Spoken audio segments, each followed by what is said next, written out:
Merci.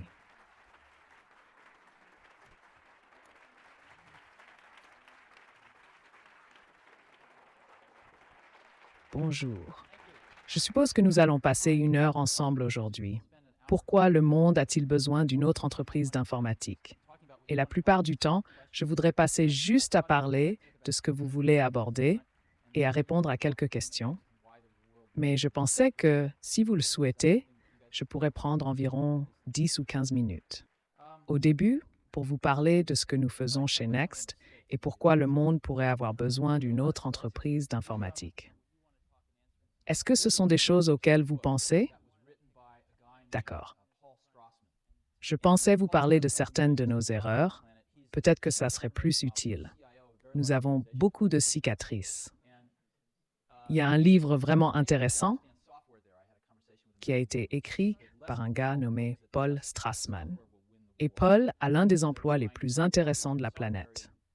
Il est le directeur de l'information CIO d'une très grande organisation appelée le Pentagone. Et ils comprennent vraiment les logiciels là-bas.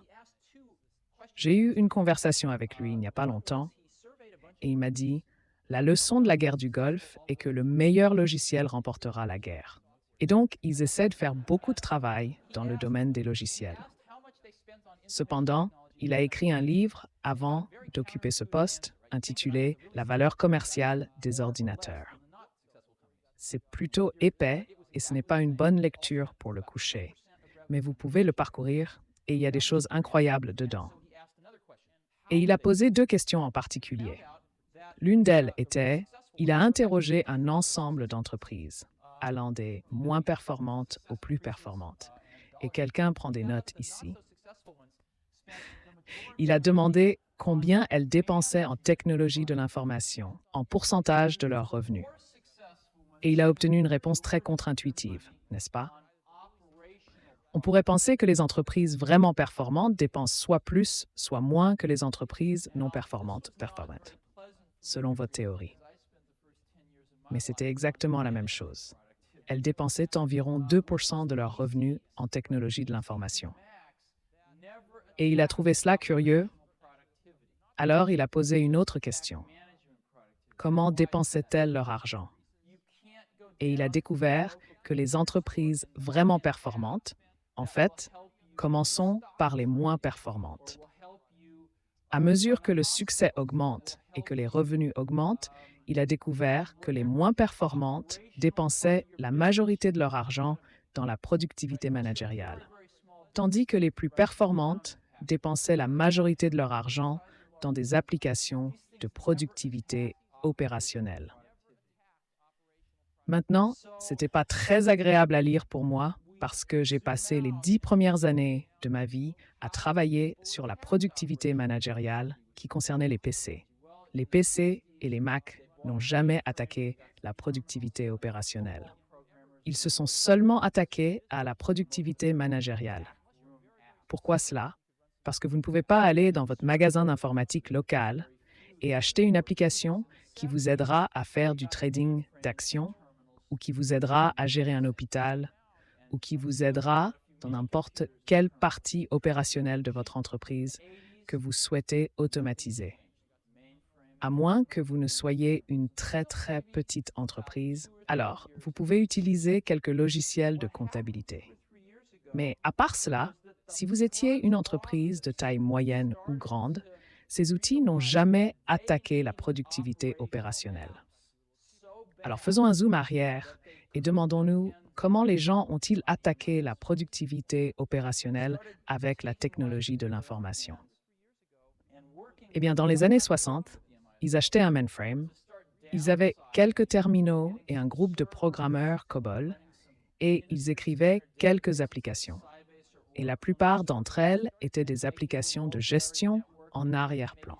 Et cela fonctionnait plus ou moins pour les rares qui pouvaient se permettre de le faire. Dans les années 70, ils achetaient un mainframe et quelques terminaux et faisaient la même chose.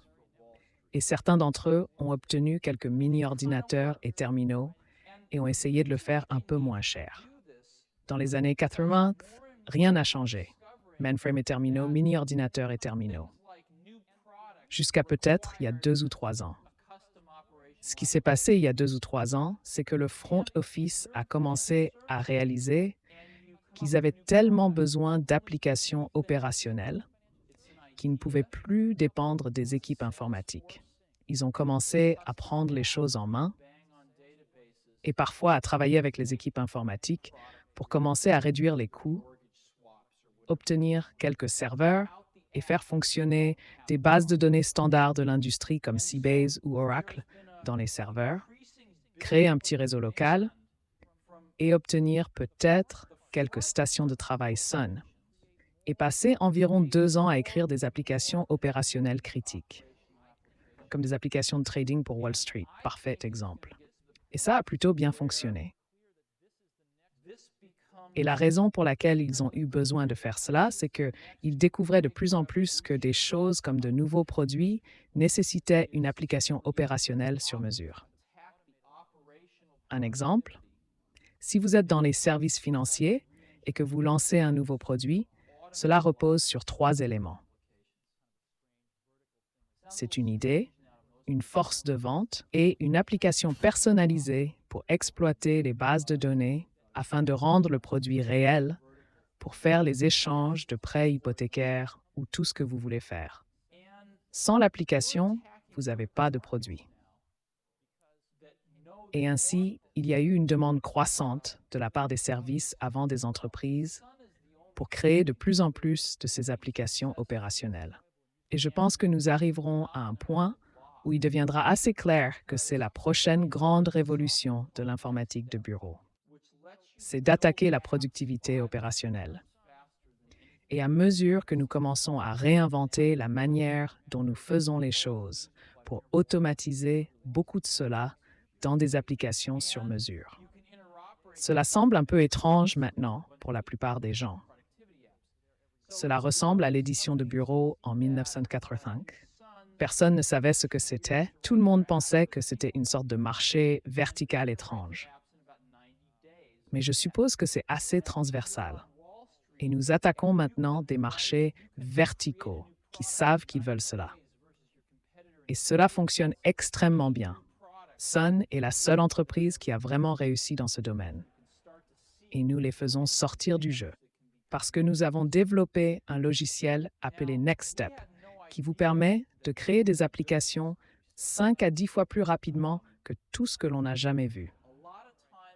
Et une fois que vous les avez créées, elles sont déployables et utilisables par des personnes ordinaires, car cet ordinateur est vraiment facile à utiliser. Et vous pouvez faire interagir vos applications personnalisées sans problème, avec une multitude d'applications de productivité prêtes à l'emploi. Alors, nous allons voir ces entreprises qui utilisent des Suns et prennent 2 ans pour écrire leurs applications, ou qui envisagent d'utiliser des Suns. Et elles peuvent écrire leurs applications en environ 90 jours sur un Next. Maintenant, si vous êtes à Wall Street et que vous pouvez créer un nouveau produit en 90 jours, alors que votre concurrent met 2 ans, cela fait 8 nouveaux produits que vous pouvez lancer pour chaque produit de votre concurrent. Et vous commencez à voir l'avantage concurrentiel qui peut être créé de cette manière. Maintenant, nous n'avions aucune idée que nous étions aussi bons dans ce domaine lorsque nous avons commencé Next. Souvent, vous ne savez pas quel est votre avantage concurrentiel lorsque vous lancez un nouveau produit. Permettez-moi de vous donner un exemple historique. Lorsque nous avons créé, combien d'entre vous utilisent des Macs? Quelqu'un? Bien. Combien d'entre vous ont vu un Next? Oh, combien d'entre vous utilisent un Next? Oh, ce n'est pas si mal. Nous aimerions changer un peu ce ratio. Nous sommes sur la bonne voie. Lorsque nous avons fait le Macintosh, nous n'avons jamais anticipé l'édition de bureau en créant le Mac. Cela semble drôle car cela s'est avéré être l'avantage décisif du Mac, n'est-ce pas? La chose qui faisait non pas 1,5 fois ou 2 fois mieux que tout le reste, mais 4 ou 5 fois mieux que tout autre produit, au point où il était indispensable. Nous ne l'avons jamais anticipé. Nous avions anticipé les écrans bitmap et les imprimantes laser, Mais nous n'avions jamais pensé à PageMaker, toute cette industrie qui allait vraiment descendre jusqu'à l'ordinateur de bureau. Peut-être n'étions-nous pas assez intelligents, mais nous avons été assez intelligents pour voir cela commencer à se produire 9 à 12 mois plus tard. Et nous avons changé toute notre stratégie marketing et commerciale pour nous concentrer sur l'édition de bureau. Et cela est devenu le cheval de Troie qui a finalement introduit le Mac dans les entreprises américaines, où il pouvait montrer à ses propriétaires toutes les autres merveilleuses choses qu'il pouvait faire. De même, lorsque nous avons créé NextStep, ce logiciel révolutionnaire orienté objet que nous avons, notre client cible, venant du monde des PC, où les applications sous film plastique étaient reines, étaient Lotus, Adobe, WordPerfect et tous les développeurs d'applications sous film plastique. Et l'objectif était de leur permettre de créer leurs applications 5 à 10 fois plus rapidement pour ces applications sous film plastique. Et cela a fonctionné. Nous avons maintenant une tonne d'applications sous film plastique, les meilleures de leur catégorie dans presque toutes les catégories. Mais ce n'est qu'au début de 1991, au début de l'année dernière, il y a un peu plus d'un an, que de très grandes entreprises sont venues nous voir et ont dit « Vous ne comprenez pas ce que vous avez ». Le même logiciel qui permet à Lotus de créer ses applications 5 à 10 fois plus rapidement nous permet de construire nos applications critiques internes 5 à 10 fois plus vite. Et c'est le plus gros problème que nous ayons eu. C'est un problème énorme pour toutes les grandes entreprises et presque toutes les entreprises de taille moyenne, et vous avez une solution entre vos mains, et vous êtes trop idiot pour le savoir. Et il leur a fallu environ 3 mois avant que nous ne l'entendions enfin. Et puis, l'été dernier, nous avons changé toute notre stratégie de vente et de marketing pour nous concentrer sur cela. Et cela a décollé comme une fusée. Nous avons grandi d'environ 4 fois l'année dernière et probablement d'environ 2 fois cette année. Et notre liste de clients est maintenant très très solide et croît de façon incroyable. Nous venons de passer quelques jours à DC et à New York et nous parlons à des clients avec qui nous rêvions seulement de parler il y a un an. C'est ce que nous faisons. Et notre ennemi juré, Sun, ils veulent nous éliminer, ce qui est bien. Ils devraient essayer de le faire le plus tôt possible, car plus ils le font rapidement, moins cela leur coûtera cher. Je pense que c'est déjà trop tard pour eux. Et la meilleure chose, c'est que le matériel se renouvelle tous les 18 mois. Il est presque impossible d'obtenir un avantage concurrentiel durable avec le matériel. Si vous avez de la chance, vous pouvez fabriquer quelque chose 1,5 fois ou 2 fois, meilleur que celui de votre concurrent, ce qui n'est probablement pas suffisant pour être un véritable avantage concurrentiel, et cela ne dure que 6 mois. Mais le logiciel semble prendre beaucoup plus de temps pour que les gens rattrapent leur retard. J'ai vu Microsoft mettre 8 ou 9 ans pour rattraper le Mac, et il est discutable s'ils l'ont même rattrapé. Cela prend beaucoup de temps. Et nous pensons que le plus tôt où nous aurons un véritable concurrent sera probablement dans 4 à 5 ans. Donc nous avons ce temps-là pour nous développer en une entreprise de 1 à 2 milliards de dollars afin que nous puissions rivaliser avec eux en termes d'échelle. Aujourd'hui, nous ne pouvons pas rivaliser avec eux en termes d'échelle. Nous n'avons jamais eu autant de commerciaux qu'eux, comme Sun en a. Nous n'avons pas les budgets publicitaires qu'ils ont. Donc nous devons avoir un meilleur produit. Et j'espère que nous aurons toujours un meilleur produit, et je pense que nous le pouvons. Mais j'aimerais aussi être capable de leur donner du fil à retordre en termes d'échelle. Donc, nous avons les 3 à 4 prochaines années pour courir vraiment vite, afin que d'ici à ce qu'ils aient un produit concurrent, nous soyons à une échelle suffisamment grande pour commencer à rivaliser avec eux. Et c'est ce que nous faisons de nos vies en ce moment, passant beaucoup de temps avec les clients, beaucoup de temps à améliorer NextStep et ce genre de choses. Voilà donc la base stratégique de ce que nous faisons. Est-ce que cela vous semble logique? Avez-vous déjà rencontré le concept d'application personnalisée opérationnelle?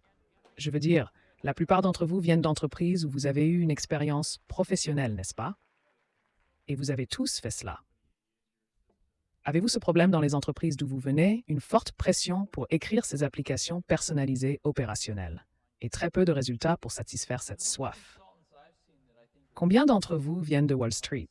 Bien, bien. Combien d'entre vous viennent d'entreprises manufacturières? Excellent. D'où viennent les autres? Consulting. Combien viennent du consulting? Oh, c'est mauvais. Un esprit est trop précieux pour être gâché. Vous devriez faire quelque chose. Pourquoi est-ce mauvais? Un consultant peut entrer dans une entreprise, utiliser votre système et créer des applications dans des délais prévisibles et montrer un produit fonctionnel. Les seuls consultants que j'ai vus et que je trouve vraiment utiles sont ceux qui nous aident à vendre nos ordinateurs. Non, sérieusement, je ne pense pas qu'il y ait quelque chose d'intrinsèquement mauvais dans le consulting. Je pense que sans posséder quelque chose sur une période prolongée, disons quelques années, où l'on a l'occasion de prendre la responsabilité de ses recommandations, où l'on doit voir ses recommandations à travers toutes les étapes d'action et accumuler des cicatrices pour les erreurs, et se relever après une chute et se dépoussiérer. On apprend seulement une fraction de ce qu'on pourrait. Entrer, faire des recommandations et ne pas en posséder les résultats, ne pas en posséder l'implémentation. Je pense que c'est une fraction de la valeur et une fraction de l'opportunité d'apprendre et de s'améliorer. Et donc, vous obtenez une vue d'ensemble des entreprises, mais elle est très mince. C'est comme une photo de « je suis végétarien, donc je ne vais pas utiliser le steak », mais c'est comme une photo d'une banane. Vous pourriez obtenir une image très précise, mais elle n'est que bidimensionnelle. Et sans l'expérience réelle de la mise en œuvre, vous n'obtenez jamais la troisième dimension. Donc vous pourriez avoir beaucoup de photos sur vos murs. Vous pouvez les montrer à vos amis. Vous pouvez dire « Regardez, j'ai travaillé avec des bananes, j'ai travaillé avec des pêches, j'ai travaillé avec des raisins, mais vous ne goûtez jamais vraiment à cela. » Et c'est ce que je pense. Et c'est ce que je pense. Vous êtes également une dépense variable. Et en période difficile, vous vous trouvez variable, n'est-ce pas? Si c'est le logiciel qui va faire ou défaire votre entreprise, pourquoi vous le mettez sur une autre plateforme? Pourquoi ne le mettez-vous pas sur celle de Sun? Ils ont une base beaucoup plus large. Très bonne question. Je vais généraliser votre question. Pourquoi ne pas simplement devenir une entreprise de logiciels? N'est-ce pas? C'est une très bonne question. C'est une question subtile. Je vais essayer de parcourir plusieurs points et je suis désolé si je saute un peu partout. Nous avons reçu beaucoup de demandes de clients l'année dernière qui aimeraient voir Next Step sur d'autres plateformes et principalement sur des plateformes basées sur Intel comme le CAC 86. Nous avons donc décidé de le faire et nous avons porté Next Step sur le CAC 86 et nous sommes en train de le finaliser maintenant. Il sera disponible vers septembre, octobre, et c'est exactement la même chose que ce que nous faisons tourner sur notre propre ordinateur. Même application, même interface utilisateur, même formation, même environnement de développement. Et nous allons le vendre pour $995 et nous le fournissons en OEM à un tas d'entreprises dont vous reconnaîtrez facilement les noms et nous le fournissons en OEM à un prix bien plus bas. Et tout le monde sort du bois pour nous aider. Nous recevons de l'aide de Novell, nous recevons de l'aide de tous les développeurs, Intel nous aide beaucoup et ils veulent vraiment que nous réussissions. Pourquoi cela? Très bien. Ils veulent tous s'assurer qu'il existe une alternative sur le marché. Et ils sont tous vraiment effrayés par Microsoft. Et ils voient Next Step comme la seule chose à l'horizon qui peut défier Microsoft dans le domaine des logiciels systèmes pour les prochaines années. Donc, nous bénéficions de beaucoup d'aide et Dieu sait que nous en avons besoin. Là, donc c'est bien. Maintenant, nous avons également reçu beaucoup de demandes d'entreprises pour porter Next Step sur d'autres plateformes. Et nous discutons avec certaines de ces entreprises en ce moment. Maintenant, nous avons reçu beaucoup de demandes de clients de Sun pour porter Next Step sur Sun. Beaucoup d'entre eux disent « Écoutez, nous ne voulons peut-être plus les acheter, mais nous en avons déjà acheté 500 et nous ne voulons pas les jeter à la mer. » Alors, pouvons-nous y installer votre logiciel? Parce que Sun prend du retard en matière de logiciel. Maintenant, Sun dit qu'il préférerait se planter des aiguilles dans les yeux plutôt que de nous aider à faire cela. C'est une citation. Et donc, nous évaluons en ce moment ce qui sera pire pour Sun. Si nous le faisons ou si nous ne le faisons pas. Et comme nous sommes assez orientés clients, nous finirons probablement par faire ce que les clients nous demandent parce que nous voulons les rendre heureux. Maintenant, cela amène à une question. Devrions-nous simplement être une entreprise de logiciels? Et nous pensons que la réponse est non. Nous pensons que nous devrions être une entreprise de logiciels et de matériel. En prenant la décision de porter Next Step sur plus de plateformes que les nôtres, nous avons clairement décidé que nous vendrions moins de 100% du matériel Next Step. Cependant, nous pensons que le marché va croître et que nous vendrons plus de matériel en valeur absolue. Et deuxièmement, la mission de notre division matérielle est de fabriquer le meilleur matériel pour Next Step. Ce ne sera peut-être pas le moins cher, ce ne sera peut-être pas ceci ou cela. Mais dans l'ensemble, nous pensons que nous pouvons fabriquer les meilleurs produits. Et j'aimerais rien de plus que de voir un jour où nous ne vendrions que 20% ou 25% du matériel Next Step. Mais je pense toujours que cela représenterait une entreprise de matériel de plus d'1 milliard de dollars. Et je vais aborder une autre raison liée au matériel dans un instant. Il y a certaines choses dont je ne peux pas parler ici. En plus de cela, si vous regardez comment nous vendons nos ordinateurs, actuellement, nous avons une force de vente aux États-Unis composée d'environ 130 professionnels sur le terrain qui vendent des ordinateurs Next. Ils passent 90% de leur temps à vendre le logiciel Next Step et seulement 10% de leur temps à vendre le matériel. En d'autres termes, s'ils parviennent à convaincre le client d'adopter Next Step, alors ils vont vendre le matériel. Car pour l'instant, nous sommes les seuls à proposer le matériel sur lequel ils fonctionnent. Donc, ils sont là pour vendre Next Step en ce moment. Et c'est ce qui est nécessaire pour lancer un nouveau produit innovant. Les canaux de distribution actuels de l'industrie informatique, au cours des dernières années, ont perdu leur capacité à créer la demande. Ils peuvent satisfaire la demande, mais ils ne peuvent pas la créer. Si un nouveau produit sort, vous avez de la chance si vous trouvez quelqu'un dans le magasin d'informatique qui sait même comment le démontrer. Donc, plus le produit est innovant, plus il est révolutionnaire et pas seulement une amélioration incrémentale, plus vous êtes coincé. Parce que le canal existant ne fait que satisfaire la demande. En fait, cela devient si mauvais que ce canal est en train de disparaître, car il existe des canaux plus efficaces pour satisfaire la demande, comme le téléphone et Federal Express. Nous voyons donc le canal se condenser sur son chemin vers, je pense, uniquement du télécommerce. Alors, comment introduire l'innovation sur le marché?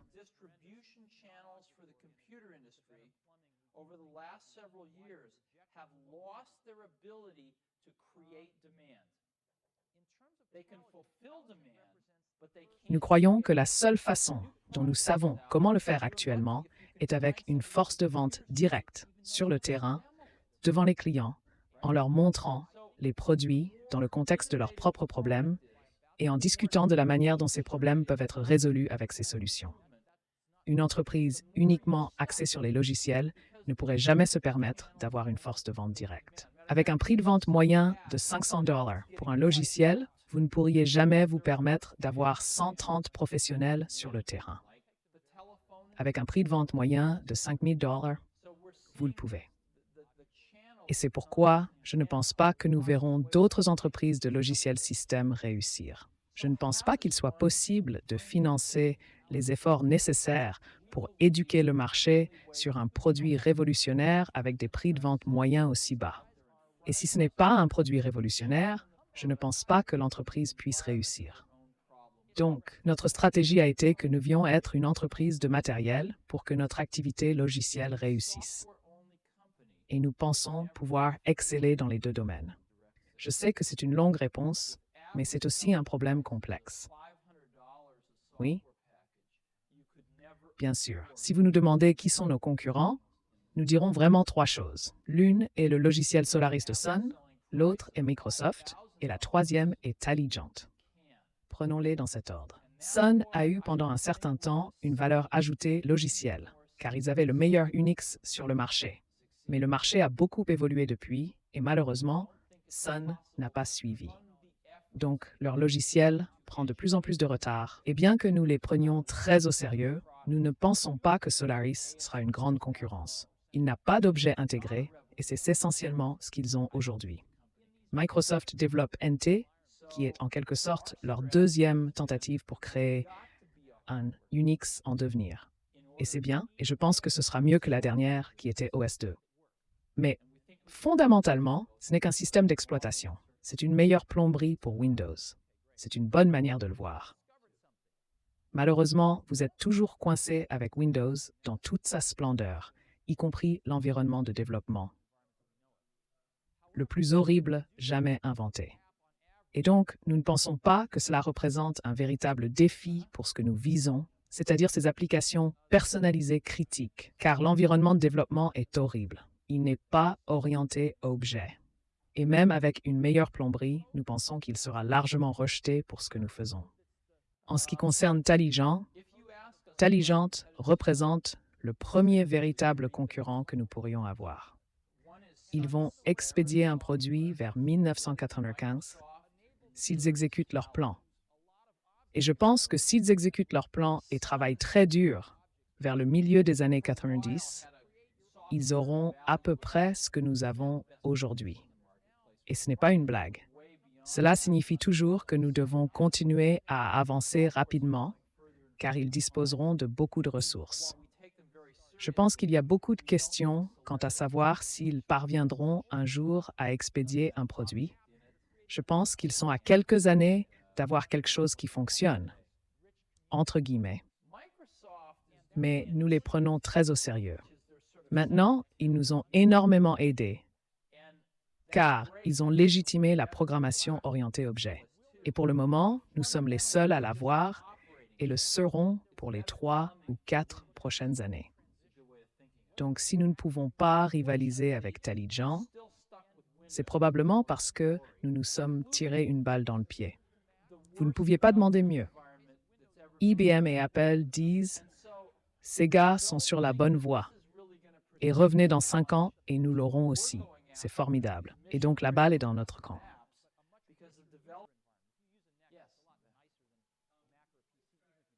Oui, là-bas au fond. Vous décrivez NextStep comme un environnement et un système d'exploitation. Et ce que j'entends, c'est une excellente façon de développer une application. Je ne développe pas d'application. J'utilise d'autres systèmes d'exploitation. Voyez-vous une fracture du marché des systèmes d'exploitation en une niche spécialisée que vous décrivez, et ensuite le marché général pour ceux d'entre nous qui ne développent pas d'application. Ou dites-vous que vous pouvez alors faire la transition d'un environnement qui permet de développer des applications vers un système d'exploitation qui sera comme Windows ou MS-DOS sur de nombreuses machines. Eh bien, mettons d'abord notre terminologie au clair. Nous considérons NextStep comme un environnement opérationnel, bien plus qu'un système d'exploitation. Unix, qui est notre système d'exploitation, représente 10% de NextStep. Donc, dans ces environnements opérationnels modernes, lorsque vous développez une application personnalisée sous NextStep, elle ne fonctionne pas sur Mac ou sur Windows. Ce n'est pas possible. Vous avez besoin de tous les objets qui accompagnent NextStep pour que cela fonctionne. Et laissez-moi entrer dans quelques détails à ce sujet. Combien d'entre vous sont des techniciens ici? Beaucoup? D'accord. Super. Eh bien, nous avons découvert quelque chose. Vous n'écrivez pas de code plus rapidement sous NextStep que dans n'importe quel autre environnement de développement que nous connaissons. Cependant, pour faire une application particulière en moyenne, vous écrivez environ 20% du code que vous feriez dans n'importe quel autre environnement de développement que nous connaissons. Environ 20% du code par rapport à Sun ou à tout autre environnement. Donc, le code qui est le plus rapide à écrire, le code qui est le plus facile à maintenir et le code qui ne casse jamais, c'est le code que vous n'écrivez pas. C'est donc notre stratégie. C'est donc notre stratégie, écrire beaucoup moins de code. Et la façon dont nous faisons cela, c'est en permettant aux développeurs d'utiliser beaucoup d'objets que d'autres ont écrits. Nous livrons 6 ans d'objets avec NextStep. Vous pouvez créer vos propres objets pour votre propre entreprise, puis les réutiliser au sein de vos développeurs. Et il y a maintenant des entreprises indépendantes tierces qui ne vendent pas de logiciels système ni d'applications, mais qui vendent des objets. Il y en a moins de 10 pour l'instant, et cela commence. Et je pense que cela va devenir une chose très importante. Donc, pour livrer ces applications qui sont créées sous NextStep, vous devez avoir NextStep pour qu'elles puissent fonctionner et profiter de cette riche communauté d'objets. C'est pourquoi nous portons NextStep sur le 486. C'est pourquoi vous verrez NextStep fonctionner sur plusieurs plateformes matérielles. Y aura-t-il une fracture, si vous voulez? Bien sûr, dans une certaine mesure. Et j'ai tendance à voir cela comme une transition. Y a-t-il eu une fracture lorsque le Mac est sorti? Oui. Et il y a eu plus une transition, à mesure que les gens passent soit au Mac, soit, dans le cas de Windows, adoptent ce qui est bon dans le Mac. La même chose va se produire ici. Nous croyons fermement que les avantages de ces environnements orientés objets, non seulement pour le développement rapide, mais aussi pour un environnement utilisateur bien plus riche. Si vous utilisez un Next, c'est bien plus agréable qu'un Mac ou un PC, même si vous ne développez jamais une application. D'autres environnements absorberont certaines de ces innovations. Et de plus en plus de personnes utiliseront NextStep. Et les choses auront tendance à s'équilibrer au fil du temps. Mais il y aura une transition. Et notre objectif est de nous assurer que nous en faisons partie.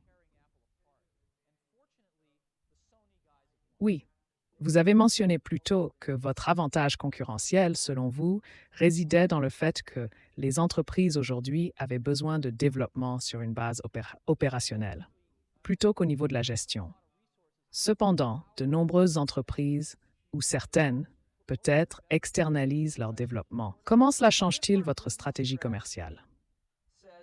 Bonne question. Si notre stratégie commerciale dit que nous faisons beaucoup de choses bien, mais que la pointe de notre flèche ou notre cheval de Troie, qui nous permet de pénétrer ces grands et moyens comptes, est notre capacité à développer des applications personnalisées, alors notre croissance sera, entre autres, dictée par la communauté de développeurs disponibles pour ces entreprises pour développer ces applications. Maintenant, même si nous avons réduit le temps de développement à une fraction de ce qu'il était, sans développeurs sur le terrain, nous ne réussirons pas.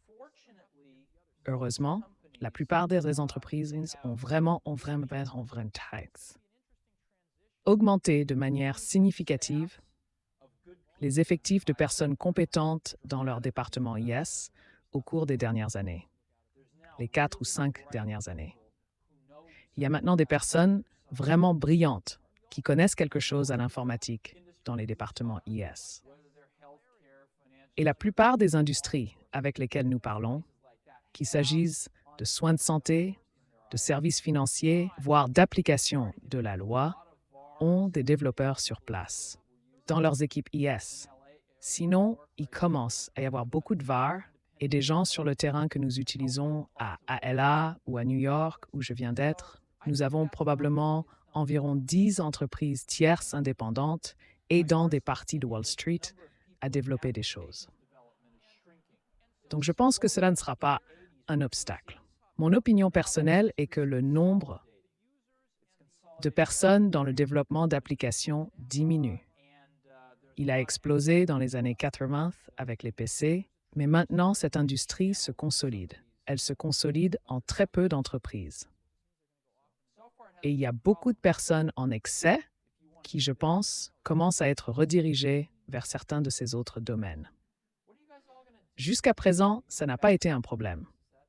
Mais si vous voulez faire cela, veuillez nous appeler et nous le dire, car nous avons toujours besoin de plus. Alors, qu'est-ce que vous allez tous faire en sortant d'ici? Vous allez retourner dans vos entreprises? Combien d'entre vous vont retourner? Combien ne vont pas retourner? Qu'allez-vous faire? Eh bien, oui, je pense que nous avons toujours des emplois pour des personnes vraiment intelligentes et techniques. Vous savez, des personnes avec une base technique et vous recevez ici une excellente formation en affaires. Oui, nous serions ravis d'en discuter avec vous. Oui, monsieur. Eh bien, je ne veux marcher sur les pieds de personne ici. Allez-y. Mais où serait Apple si vous n'aviez pas quitté l'entreprise? Et plus précisément, aurait-elle pu sortir quelque chose d'aussi révolutionnaire dans l'industrie technologique? Eh bien, ce sont des questions profondes. Je vais vous dire, j'y ai évidemment beaucoup réfléchi et je ne veux pas trop m'étendre sur le sujet, mais je dirais que je pense que tout le monde a perdu. Je pense que j'ai perdu. Et je voulais passer ma vie là-bas. Je pense qu'Apple a perdu. Je pense que les clients ont perdu. Et après avoir dit tout cela, et alors,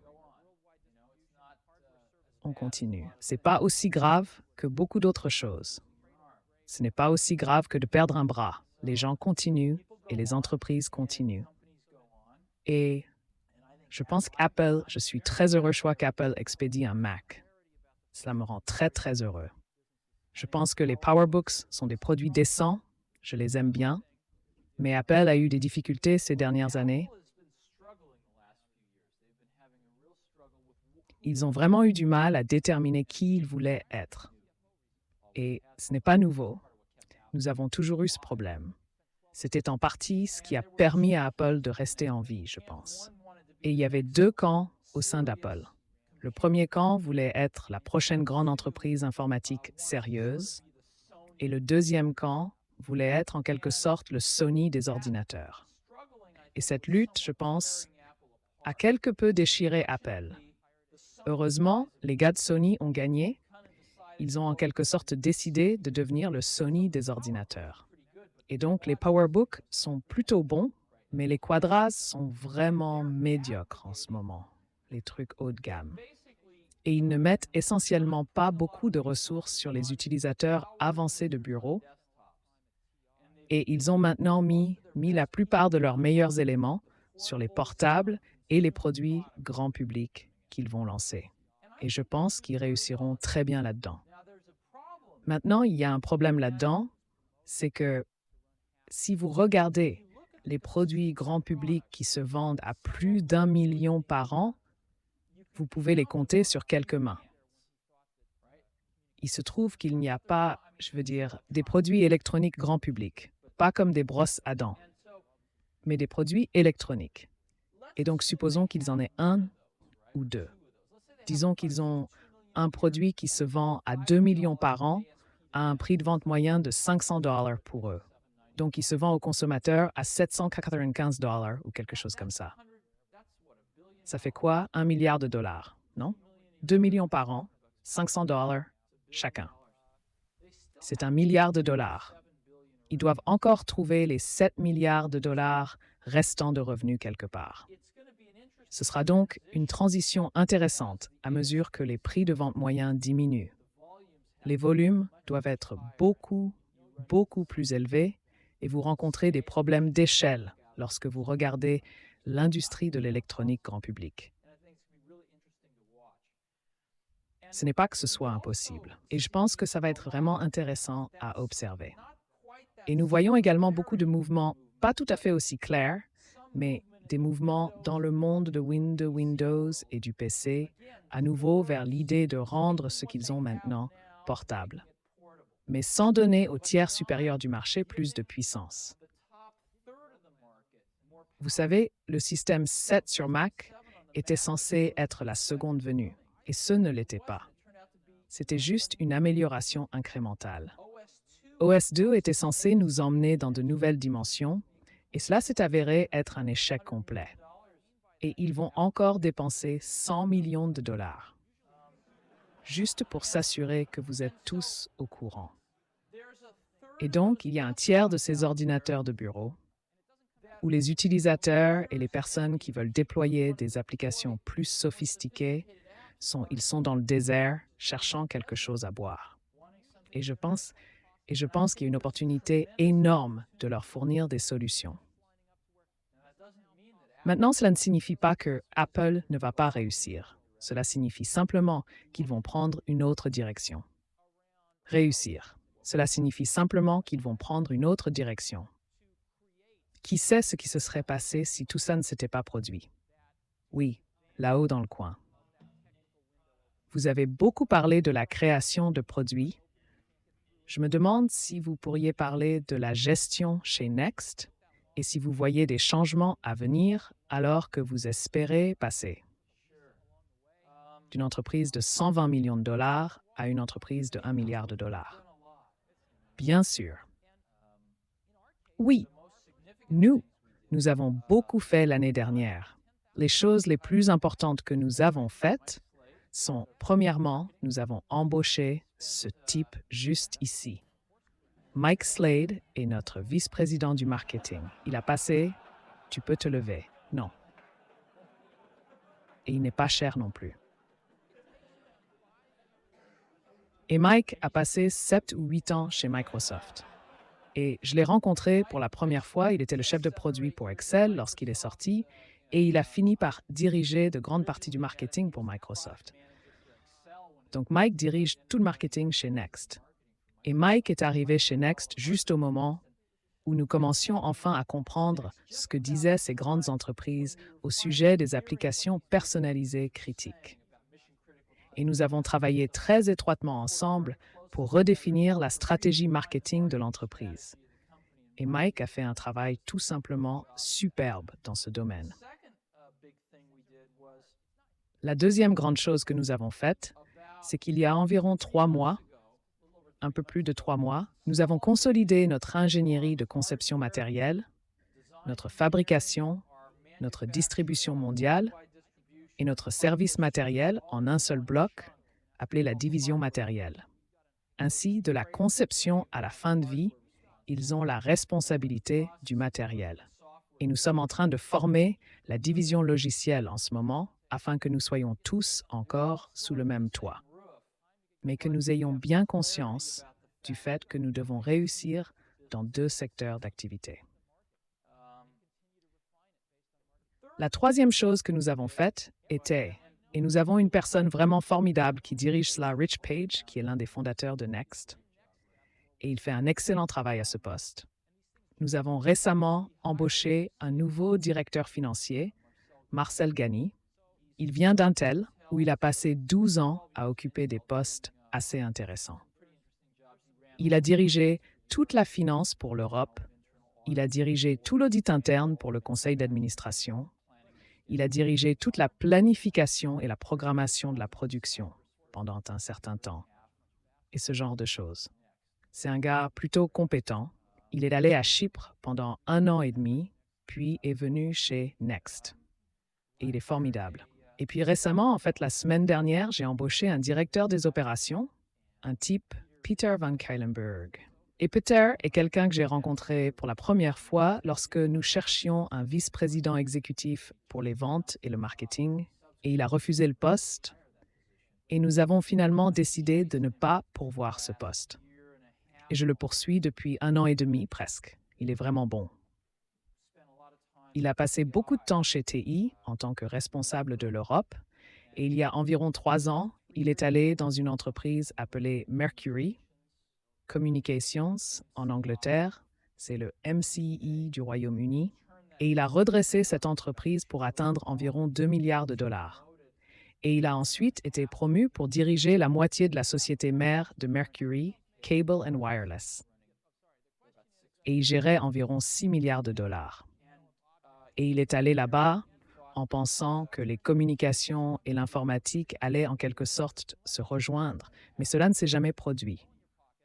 Et il a réalisé que son véritable amour était dans l'industrie informatique. Il est très très bon sur le plan opérationnel, donc cela s'est produit la semaine dernière. Il semble que toutes les bonnes personnes que je veux vraiment embaucher, il me faut environ 1 an pour les embaucher. Et cela a toujours été ainsi, même chez Apple. Certains des meilleurs techniciens ou autres, il me fallait toujours environ 1 an pour les sortir de HP ou d'où qu'ils viennent et il m'a fallu plus d'un an pour embaucher. Je pense que Mike détient le record. Pour toi, c'était environ un an et demi, et ils en valent tout la peine. Ce qui se passe, c'est que je rencontre généralement quelqu'un qui est vraiment bon. Je pense qu'il est très très bon, et vous ne pouvez pas l'avoir. Ensuite, vous essayez de trouver d'autres personnes, et personne ne mesure à la hauteur. Vous savez, quand vous rencontrez quelqu'un d'aussi bon, vous comparez toujours les autres à cette personne. Et vous savez que vous vous contenterez de la seconde place si vous faites des compromis.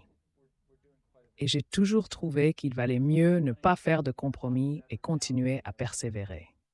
Donc je pense que nous faisons pas mal de choses. J'ai l'impression que nous gérons l'entreprise bien mieux maintenant qu'auparavant. Nous avons certainement fait notre part d'erreurs. Oui? Quelles avancées technologiques voyez-vous venir au cours des 5 à 10 prochaines années? Et comment Next Step est-il structuré pour en tirer parti? Je vais vous donner une réponse globale. Ensuite, nous pourrons descendre dans les détails. Je crois que vous pouvez utiliser le concept des fenêtres technologiques qui s'ouvrent puis se ferment finalement. Et ce que je veux dire par là, c'est que suffisamment de technologies, généralement provenant de domaines assez divers, se rassemblent et rendent possible un bond en avant quantique. Et cela ne vient pas de nulle part. Si vous explorez les laboratoires et que vous passez du temps au Media Lab, ici au MIT et dans d'autres endroits, vous pouvez, en quelque sorte, sentir certaines de ces choses. Et généralement, elles ne sont pas tout à fait possibles. Mais tout à coup, vous commencez à sentir les choses se réunir et les planètes s'aligner, de sorte que cela devient maintenant possible, ou à peine possible. Et une fenêtre s'ouvre.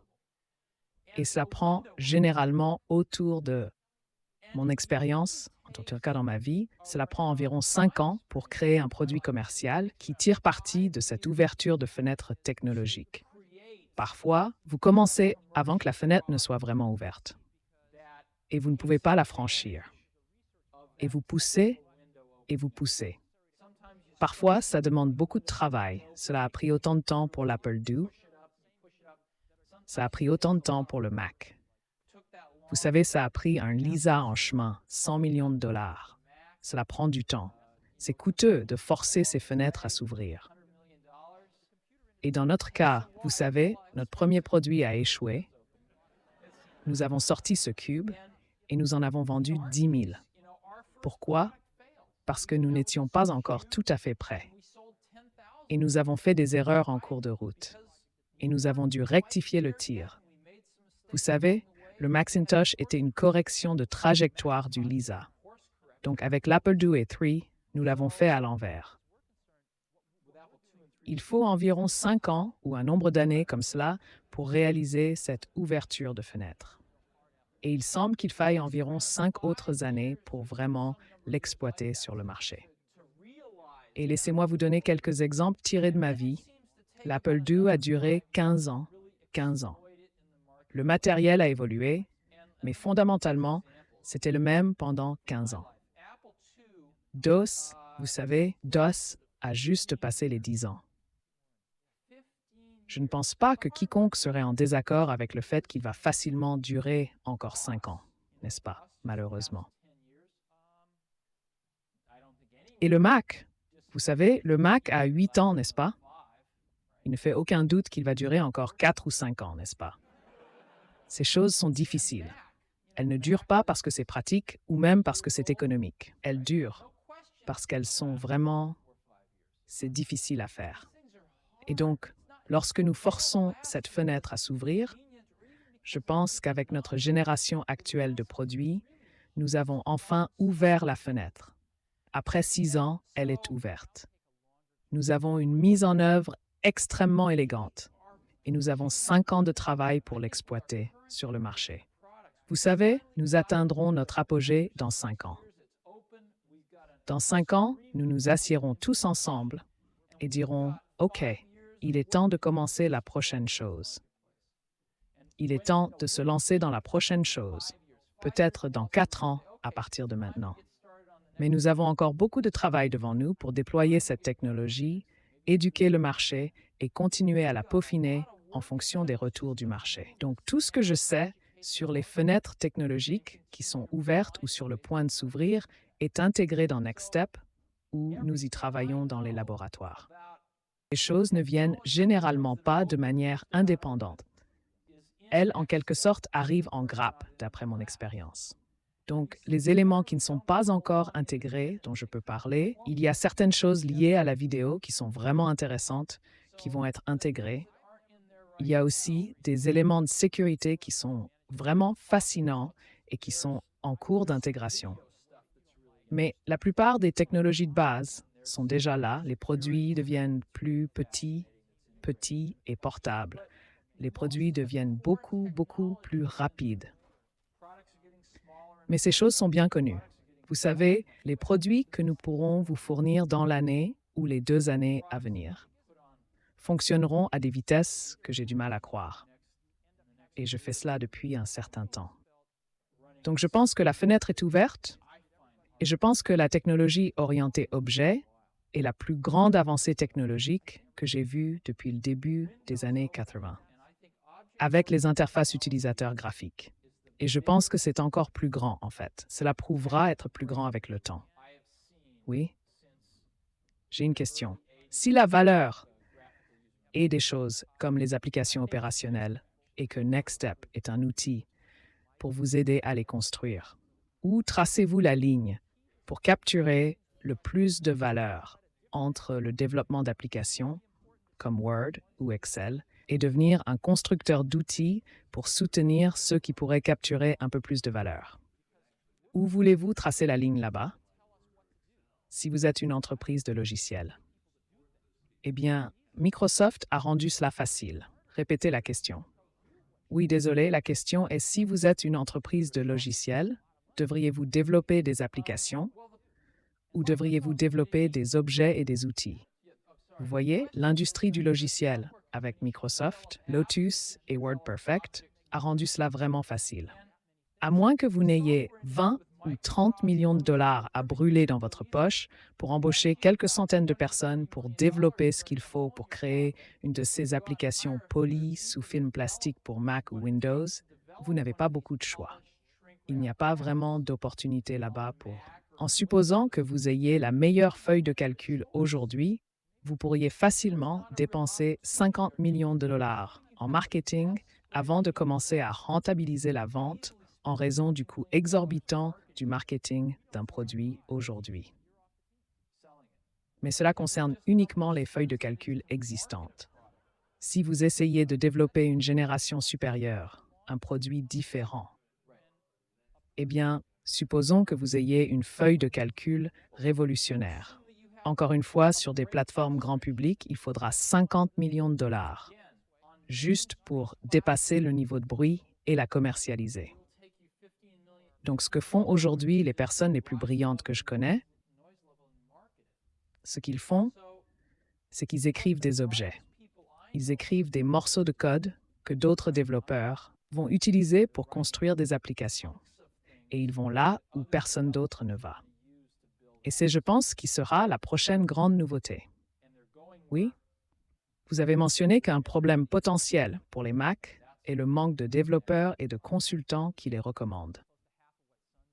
Sur cette base, quelle est la vision de Next quant à la façon de se commercialiser auprès des institutions académiques? Je pense que votre question est quelle est notre philosophie sur la manière de commercialiser nos produits dans l'enseignement supérieur? Eh bien, nous avons commencé par vendre uniquement dans l'enseignement supérieur, ce qui peut-être était une erreur. Mais nous y avons bien réussi et notre cœur y est. Et nous avons vendu beaucoup de Macintosh là-bas aussi, quand nous étions chez Apple. Et je pense que c'est une évidence. Vous prenez vos produits, vous les réduisez autant que possible, vous les vendez dans l'enseignement supérieur. L'enseignement supérieur est un endroit merveilleux pour obtenir d'excellents retours sur la manière d'améliorer vos produits et sur ce qui ne va pas. Et c'est un excellent endroit pour éduquer des personnes brillantes. que vous pouvez embaucher et que vos clients peuvent embaucher lorsqu'elles obtiennent leur diplôme. Donc nous faisons exactement cela. Nous sommes, je pense, présents sur environ 350 campus aux États-Unis. Nous sommes clairement le poste de travail le plus vendu à travers les États-Unis. Et nous sommes le deuxième ordinateur le plus vendu de tout type sur les campus, comme ici au MIT ou à Stanford, juste derrière le Macintosh. Nous vendons plus d'ordinateurs au MIT que de PC via les canaux de revente institutionnels. Donc nous faisons autant que nous pouvons. Et je pense que cela a été assez efficace. Qu'en pensez-vous? Par exemple, disparaît, comme le support disparaît. Exact. Je veux dire, je ne parle pas seulement de vendre des ordinateurs. Je parle de l'établissement d'un réseau de soutien institutionnalisé. Eh bien, ce qui se passe, c'est que, vous voyez, les projets comme Project Athena n'ont pas réussi pour une raison. Ils n'ont pas réussi parce qu'ils avaient beaucoup de bonnes idées. En tant que projet de recherche, mais les personnes nécessaires pour commercialiser ces idées et en faire de vrais produits ne sont pas forcément les mêmes personnes qui vont pionnier ces idées dans une université comme le MIT. Et donc, ces projets ne se concrétisent jamais tout à fait.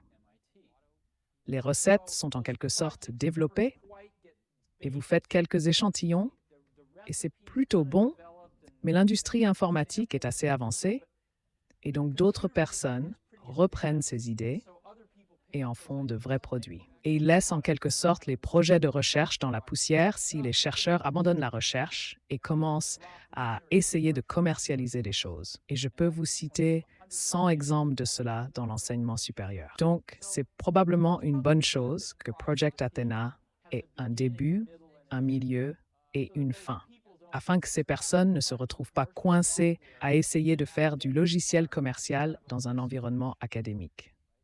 C'est un peu un décalage. En ce qui nous concerne, ce que nous faisons, c'est qu'il y a beaucoup de laboratoires qui sont mis en place dans l'enseignement supérieur. Et nous remportons presque tous ces contrats. Et nous battons vraiment pour les laboratoires, afin que les personnes qui ne peuvent pas se permettre d'acheter des ordinateurs aient un accès public. Et la plupart des universités ont maintenant des réseaux de campus assez élaborés.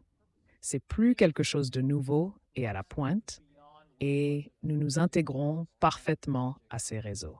Donc je pense que la vie a évolué par rapport à il y a quelques années, où ce genre de projet était vraiment important, et le savoir-faire pour le faire est maintenant assez répandu.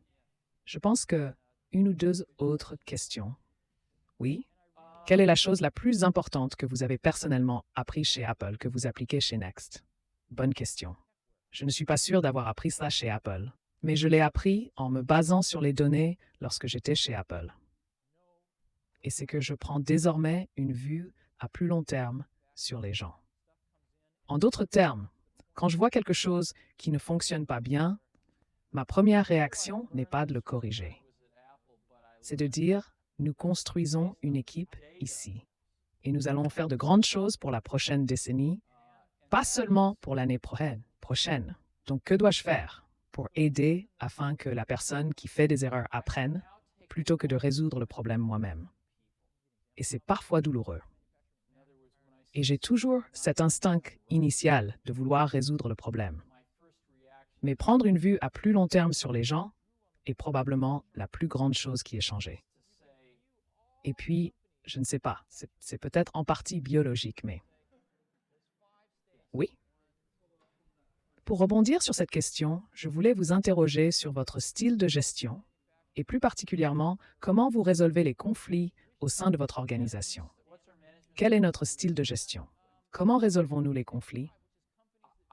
Je n'ai jamais cru en la théorie selon laquelle, si nous faisons partie de la même équipe de direction et qu'une décision doit être prise et que je décide d'une manière que vous n'aimez pas et que je vous dis, allez, adhérez à la décision. Vous savez, adhérez à la décision. Comme nous faisons tous partie de la même équipe, vous n'êtes pas d'accord. Mais adhérez-y.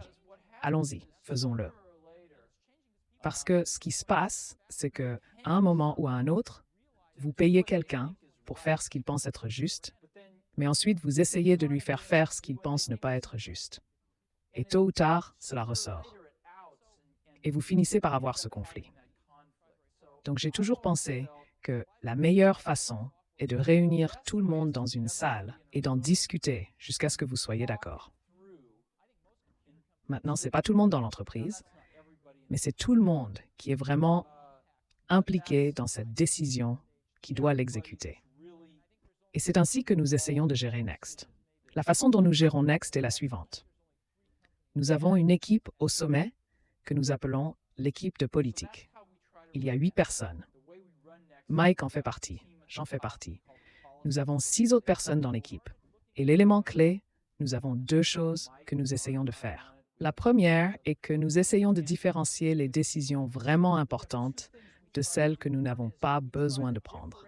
Et pour les décisions vraiment importantes, nous travaillons dessus jusqu'à ce que nous soyons tous d'accord.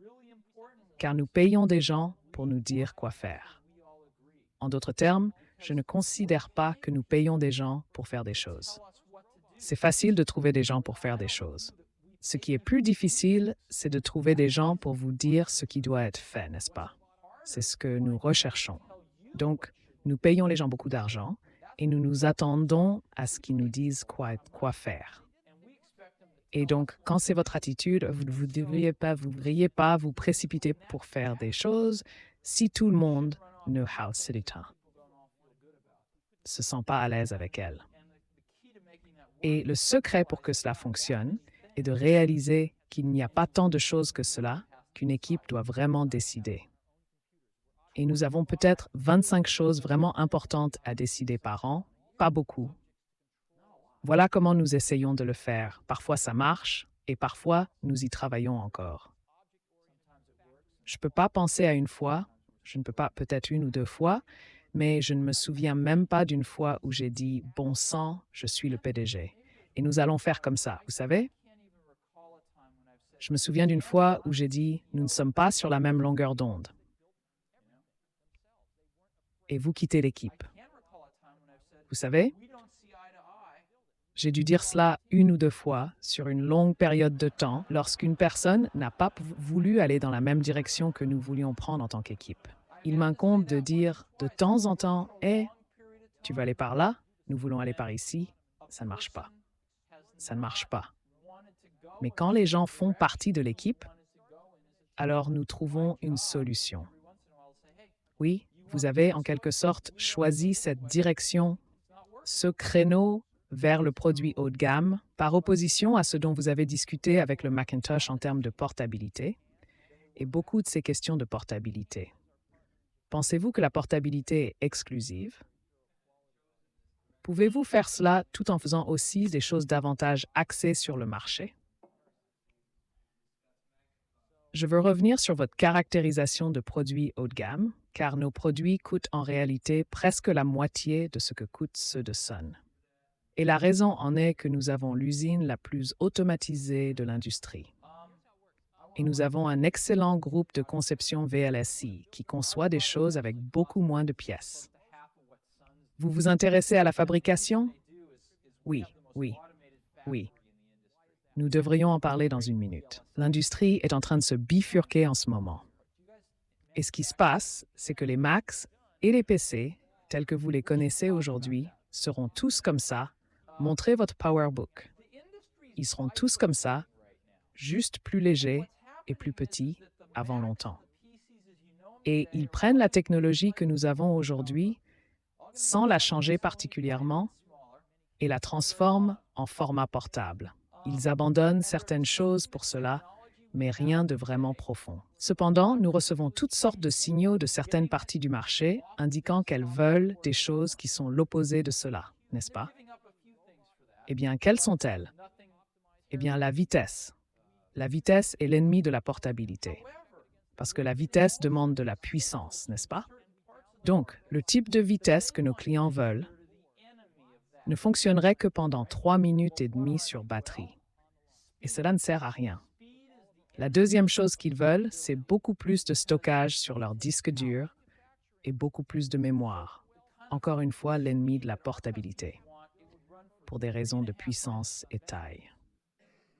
Une autre chose qu'ils veulent, c'est un réseau très haut débit, n'est-ce pas? Les réseaux radio sur ces appareils, au mieux, atteindront 19,2 kilobits par seconde. Nos clients veulent 100 mégabits par seconde et plus. Vous n'allez pas obtenir cela avec un réseau radio avant au moins 5 ans. Une autre chose que nos clients veulent, c'est que notre mixte a évolué à environ 80% de couleurs. Et ils veulent des vraies couleurs pour faire des photographies. Il n'existe aujourd'hui aucun écran plat en couleur qui puisse afficher des couleurs de qualité photographique.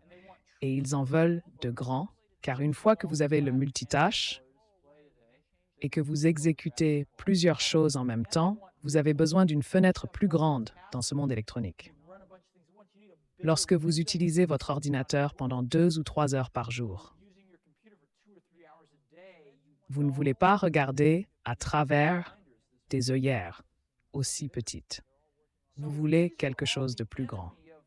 Donc tout cela est l'opposé de cela aujourd'hui.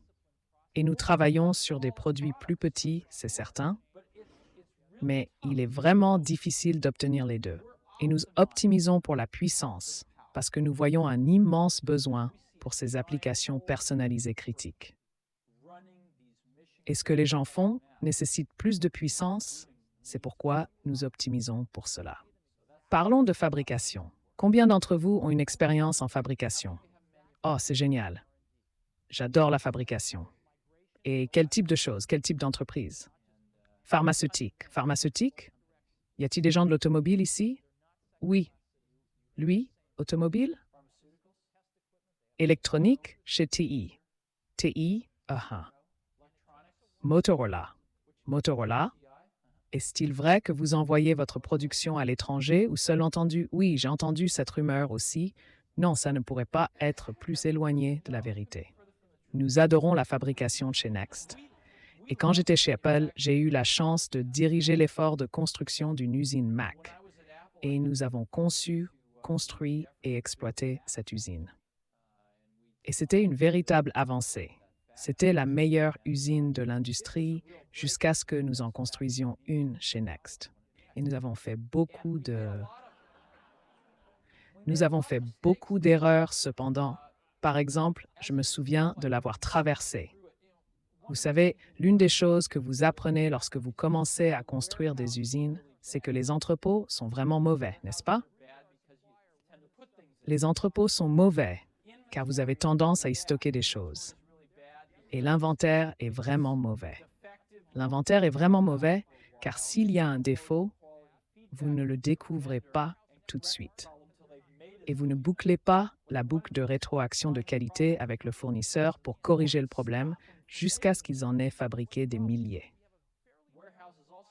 Ce que vous voulez faire, c'est détecter le problème dès le premier qui entre par la porte et les empêcher d'en fabriquer davantage jusqu'à ce que vous ayez corrigé le problème. Les entrepôts coûtent également de l'argent car vous y stockez tout ce matériel. Et pour le matériel, vous devez emprunter de l'argent à la banque ou utiliser de l'argent qui pourrait être employé de manière plus productive. Donc les entrepôts sont mauvais. Et vous voulez passer à la production juste à temps. Je suis sûr que vous avez étudié tout cela et que vous avez vu des exemples. Un jour, je me promenais dans l'usine de Mac et les 2 plus grands systèmes automatisés que nous avions installés étaient un gigantesque système de stockage et de récupération de petites pièces. C'était des bacs qui circulaient partout. Et le second était un immense système de test en fin de chaîne. Et c'était pour des équipements valant plusieurs dizaines de millions de dollars. Et j'ai réalisé, malheureusement trop tard, que les deux étaient des entrepôts.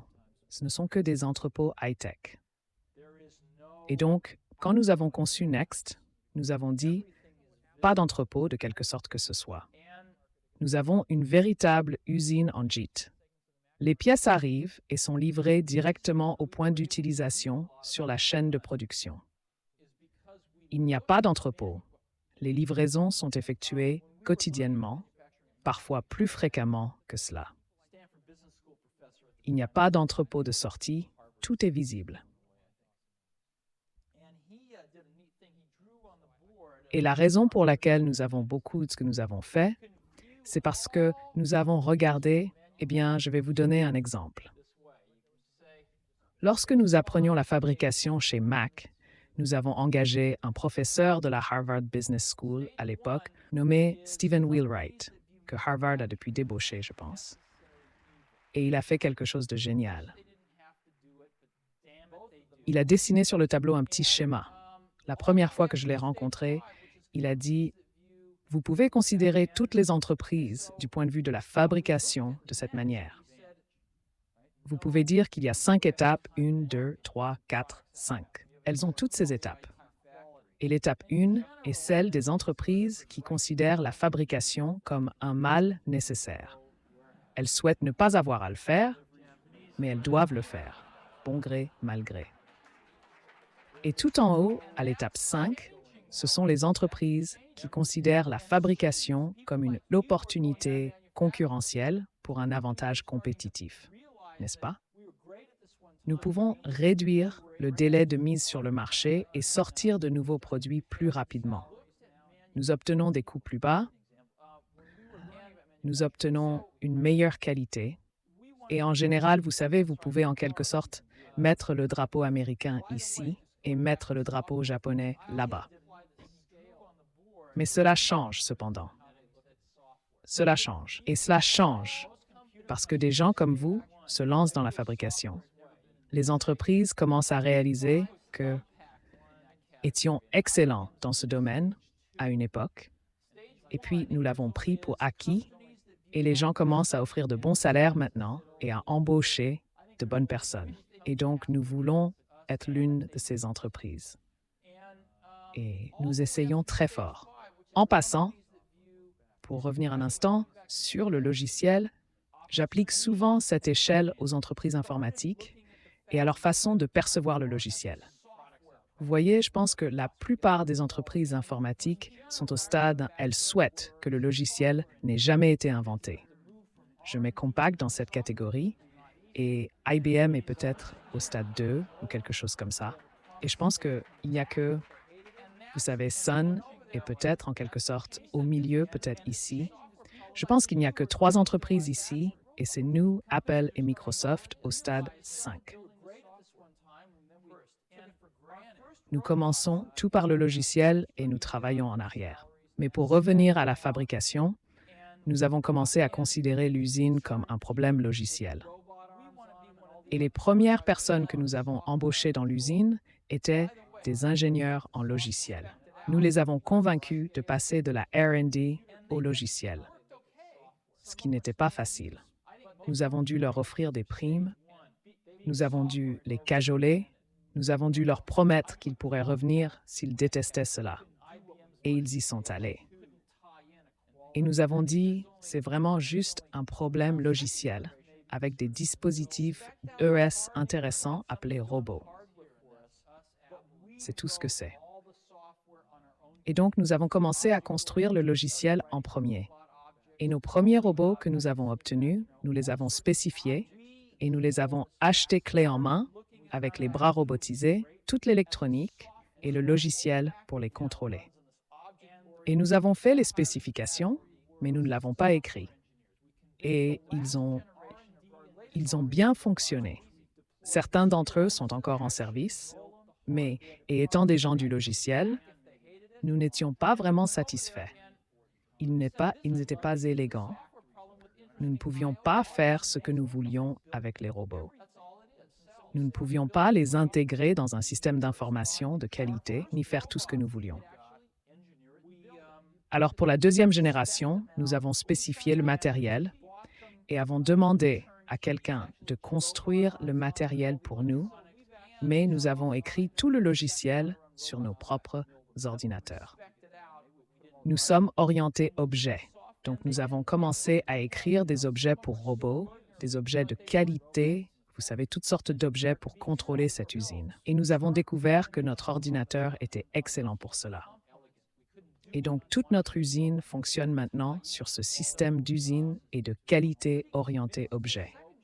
La dernière génération de notre dernière génération de robots que nous avons déployés cette année, nous avons en fait conçu le matériel. Je suis allé au Japon, peut-être. Oh, beaucoup de fois, peut-être 30, 40 fois. Et j'adore visiter les usines là-bas. Elles m'étonnent toujours parce qu'elles fabriquent tout elles-mêmes. Elles ont peur de rien. Elles avaient besoin d'un robot. Elles essayaient d'en acheter un, mais si elles ne pouvaient pas, elles le concevaient et le fabriquaient. Et vous pensez que c'est vraiment coûteux, mais nous avons découvert que c'est plutôt bon marché. C'est en fait moins cher que de les acheter. Et donc, nous avons maintenant conçu et spécifié nos propres robots. Nous ne fabriquons pas le métal ou quoi que ce soit d'autre. Nous faisons fabriquer tout cela, nous les assemblons tous, et nous faisons le logiciel de A à Z. Et nous avons maintenant des robots extraordinairement avancés dans l'usine, et nos ordinateurs sont construits du début à la fin sur les composants clés complètement intacts, sans être touchés par des mains humaines. Donc, nous sommes assez convaincus d'être les producteurs les plus compétitifs en termes de coûts. Nous le faisons à Fremont, en Californie, juste sous notre nez, et nous les exportons au Japon et dans toutes sortes d'autres endroits. Et Canon est notre partenaire au Japon. Ils font des audits de qualité très, très rigoureux. Et nous en sommes maintenant au point où nous expédions directement en stock avec eux. Et ils disent que nous sommes un fournisseur de très haute qualité. Comment vos lignes sont-elles liées à votre équipe de recherche et développement? Parce que j'avais entendu dire qu'ils pouvaient en fait changer la ligne depuis leurs propres ordinateurs. Oui, ils peuvent. Eh bien, nous ne donnons pas à tout le monde la permission de le faire, mais oui, ils peuvent. Voici comment ça fonctionne. L'une des choses que nous faisons est que quand nous voulons construire un prototype d'ingénierie, voyez ce qui se passe dans la plupart des cas. L'une des contributions clés que la fabrication peut apporter à l'avantage concurrentiel est le délai de mise sur le marché. Pourquoi cela? Parce que la façon dont la plupart des choses fonctionnent est la suivante. Vous concevez votre produit ici. Et une fois que vous avez terminé, vous le lancez par-dessus le mur. Et vous concevez votre processus de fabrication ici en résolvant une série de problèmes qui n'ont peut-être pas été bien résolus ici, en les corrigeant, en les modifiant, puis en finalisant la conception du processus. Ce que vous voulez faire, c'est faire cela et l'expédier ici alors que vos concurrents en sont encore là. Et c'est ce que nous avons réussi à faire dans de nombreux cas. Ce que nous faisons, c'est extraire les données de nos systèmes de CAO en ingénierie. Nous les transmettons sur les réseaux locaux via une ligne T1 vers l'usine, qui est à environ 15 minutes. Et sur nos propres ordinateurs, nous calculons tous les programmes de placement de robots avec des trajectoires entièrement optimisées. Nous calculons tous les programmes du système de vision. Nous les vérifions par rapport à la nomenclature dans le système d'information et nous les téléchargeons sur les robots. Et nous sommes prêts à fabriquer une carte, taille de lot, entre deux cartes CPU de production sur la ligne, montage en surface complet avec toute notre technologie d'automatisation. Maintenant, l'essentiel est que la fabrication a fait cela si bien pour l'ingénierie que nous n'avons pas construit de prototype en ingénierie depuis 2 ans. Nous n'avons pas construit de maquette ou tout autre type de prototype en ingénierie depuis 2 ans.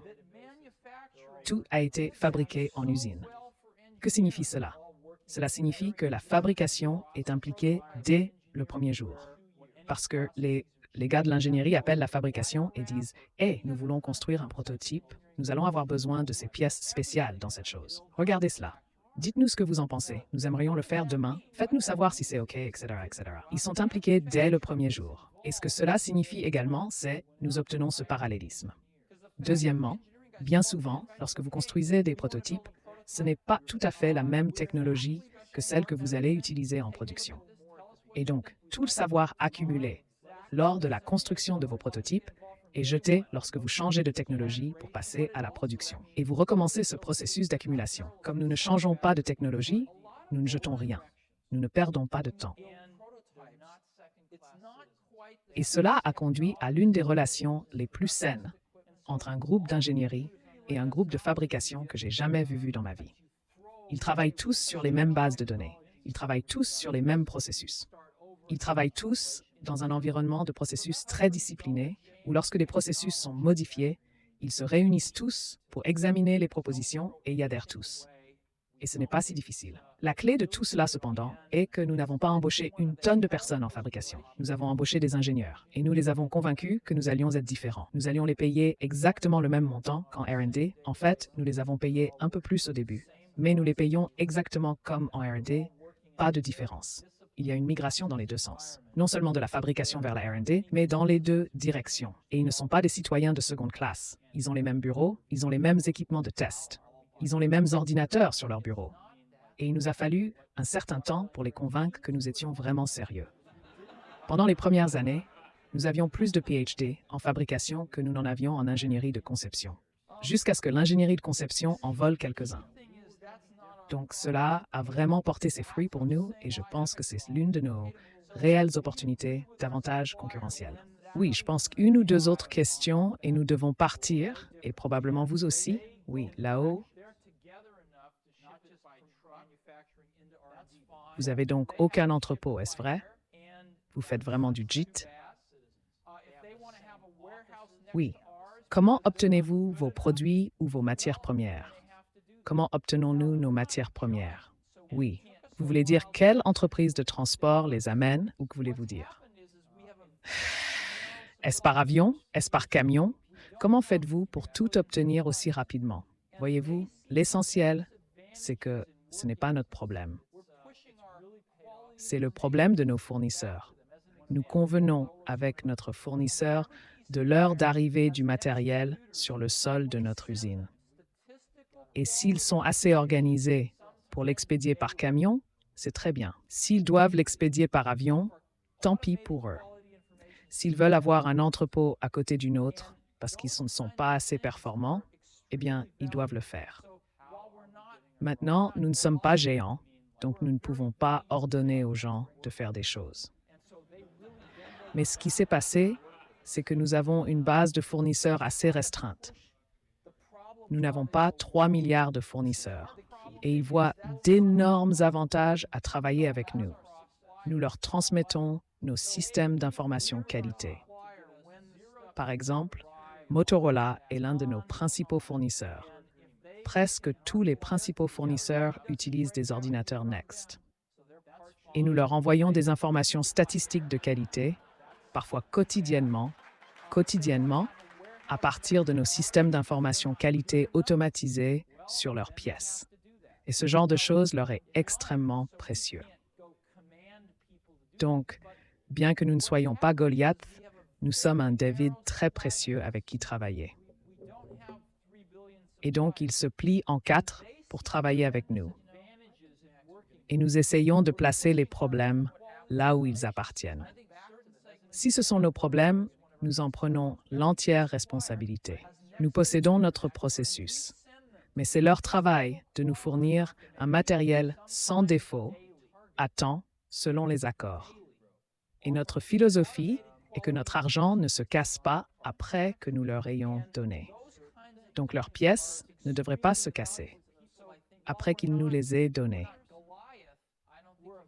Oui, voyez-vous une possibilité de porter Next sur les Mac portables?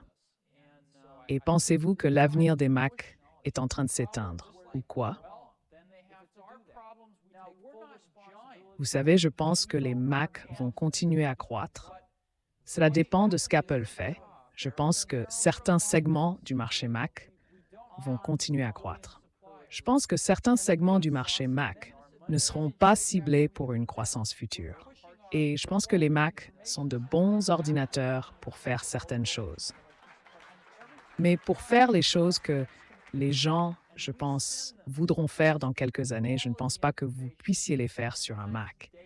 Je ne pense pas que vous puissiez les faire sur DOS et Windows non plus.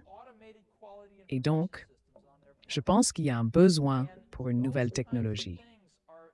Tout comme vous savez, il y avait beaucoup de choses que vous pouviez faire sur DOS lorsque le Mac est sorti, mais il y avait de nouvelles choses que vous ne pouviez tout simplement pas faire. Et cela prendrait du temps. Et je pense que c'est la même chose avec le Mac. et nous devons repartir vers le coucher du soleil. En Californie, mais merci de nous avoir donné l'occasion de passer du temps avec vous tous.